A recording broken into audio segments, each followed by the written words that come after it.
Spoiler warning. The following video contains spoilers for Pokemon Sun and Pokemon Moon. If you have not played these games, and you do plan on it, or you care about spoilers in any way, I would skip this video and come back until later. For those of you who have played or don't care about spoilers, good evening. My name is Tom Pokenutter. And tonight, we're going to discuss something from the games.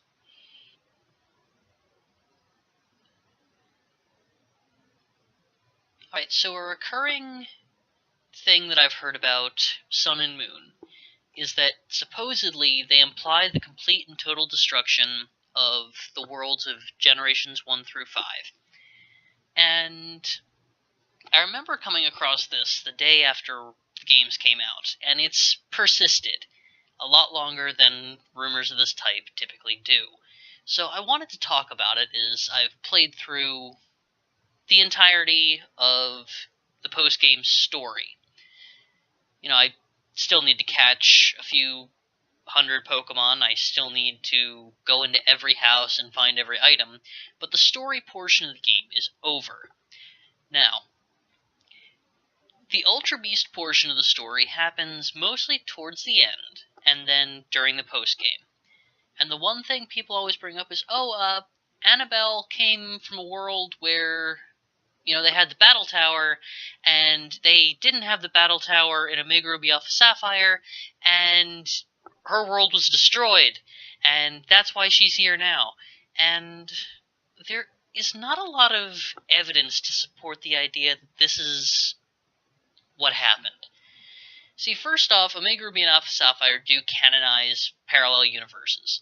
In the Delta episode, about the only thing that actually happens, and the only thing that's really interesting, is it's confirmed that Generations 1 through 5 are a separate universe from Generation 6 and onward. A world without Mega Evolution, as they keep saying. And that's going to be really hard to abbreviate, so this is going to be a fun episode. So, tying further into this theory is that, yes, the Battle Tower, as run by Salon, Maiden, Anabel, only appears in Emerald. And it's not in Omega Ruby Alpha Sapphire yet, it's still being built. Even though, Omega Ruby Alpha Sapphire take place long before X and Y, as evidenced by Looker washing up on the beach, and the one swimmer who shows up as a boy in Oris and brags about having swum to Kalos as a young man in X and Y. So it's entirely possible that Anabel came from the Oris world, and that Sun and Moon is a separate parallel universe. But this idea of the Gen 1 through 5 games all taking place on the same world is still ludicrous. The only games that we know that connect to one another are one set of Kanto games connects directly to one set of Johto games, but we don't know which. There is the implication that Fire Red and Leaf Green connect to Heart Gold and Soul Silver, whereas Red, Blue, and Yellow connect to Gold, Silver, Crystal. But even then, the evidence is really flimsy. We just have one version of Johto events being connected 3 years after one version of Kanto events. And this is especially weird for the Hoenn games, because this was the first time that the third version had really differed from the base 2. So we've got this battle frontier, and we've also got the story involving Rayquaza. Now, when Heart Gold and Soul Silver came out, they integrated select bits from Crystal to enhance the story, like the presence of Eugene in the entire Suicune plot. But it was overall a very similar sort of experience to Gold and Silver. Now look at Oris. Oris is so similar to Ruby and Sapphire, it's not, I'm not going to pretend they're the exact same game, because they're not. I mean, the changes made to the evil team plot lines to characterize all the team members a little more and make it clear that both Aqua and Magma are evil, one is just more dangerous at the moment, That was a good way to differentiate them from Ruby and Sapphire. But there are almost no elements from Emerald in the plot. They even keep Rayquaza in the post-game and tie him to actually one of the worst post-game stories the series has had to date.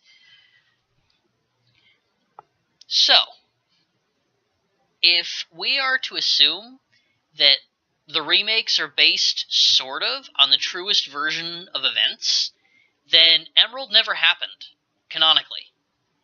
Which means that the Battle Tower, as run by Salon, Maiden, Anabel, never happened. In the canon verse. Of course, this is if there even is a canon verse in the first place, as, we had Black and White, with not only completely different versions of Route 4, but also Black City and White Forest occupying the same spot on the map. It's not that one is locked off if you have a different version, it's that the other literally doesn't exist.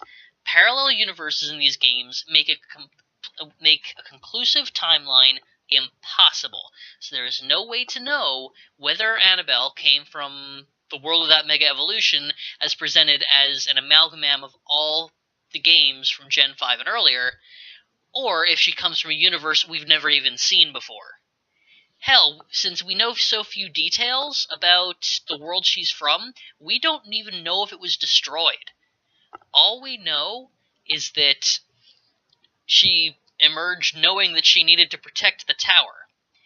Now, protect the tower, not the Battle Frontier or Hoenn, just the tower. So, how large-scale was this invasion? Was it large-scale at all? We don't know. We just know that the Ultra Beasts were probably involved, and that Anabel fell through. Furthermore, if Anabel and Looker came from the same universe, there's no reason that Anabel should have only fallen in the last couple of years, and Looker should have fallen 20 years ago.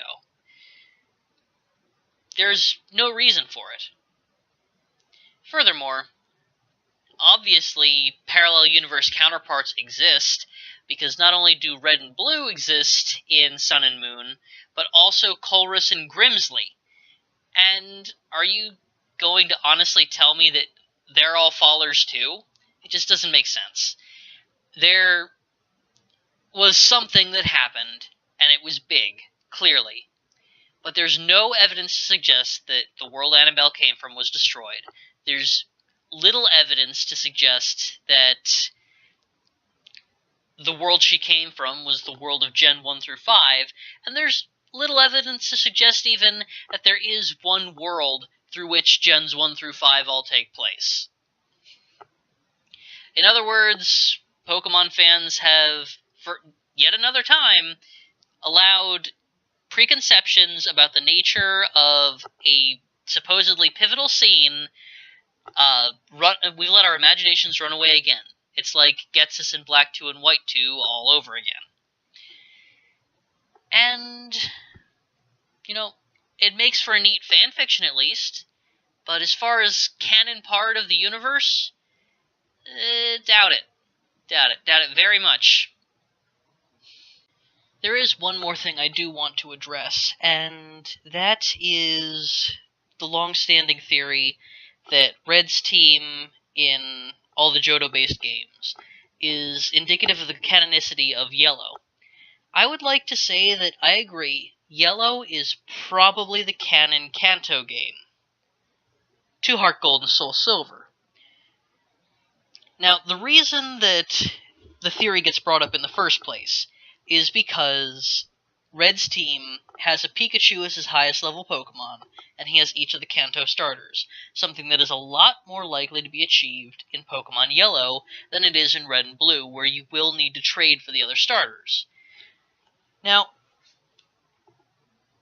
you may be wondering, why am I saying Yellow is canon to Heart Gold and Soul Silver, but not to Gold, Silver, Crystal?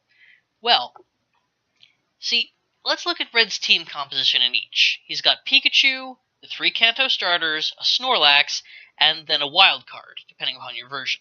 The wild card in Gold, Silver, Crystal is Espeon, whereas in Heart Gold and Soul Silver, it's Lapras. Both Pokemon you can receive as gifts in all versions of the games.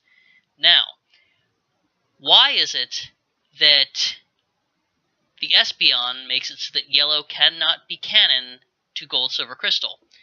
Well, there's no way to get an Espeon. It hadn't been invented yet. Whereas in Fire Red and Leaf Green, if you make it to the post-game and you have the National Dex, you can get an Espeon.